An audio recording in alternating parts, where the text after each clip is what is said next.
Hi, I'm Bob DeLamartre. As individuals and organizations, we all face risk on a daily basis. The risk management process is made up of 6 basic steps. In today's key concept video, we are going to look at the 3rd step, which involves risk control. Now, risk control is the risk management technique that attempts to decrease the frequency and/or severity of losses.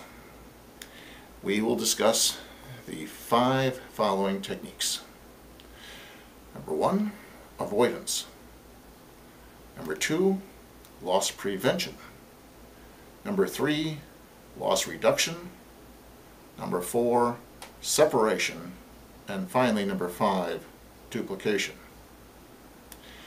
Now, avoidance eliminates the loss exposure and reduces the chances of loss to 0. If you live in Southern California and you do not wish to be involved in an accident while driving a car, you could use the avoidance technique by simply never driving a car. Now, this may not be practical, but as a former First Lady once said, just say no. Loss prevention seeks to lower the frequency of losses.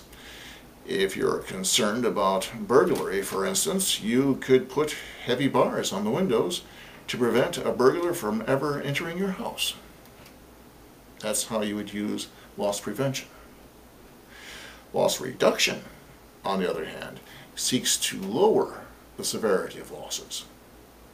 Although a sprinkler system in a commercial building will not prevent a fire from starting, it will most certainly help reduce the severity of any fire that may occur. The separation risk control technique seeks to isolate loss exposures from one another to minimize the adverse effect of a single loss. Let's say a company has a very important stockholders meeting in another part of the country, which their top executives are going to attend. If the company is concerned about losing all of its company's leaders in a single plane crash, they may have their group of executives divide into smaller groups and fly on separate planes. Finally, we have duplication. The duplication technique uses backups and copies of critical information or property. It is not unusual for companies to store copies of important data, either physical or electronic, in separate locations or computer backup systems.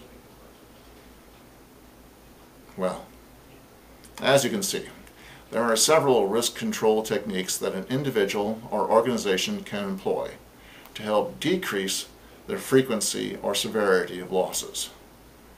It is the job of the risk manager to decide which are the most practical and the most effective.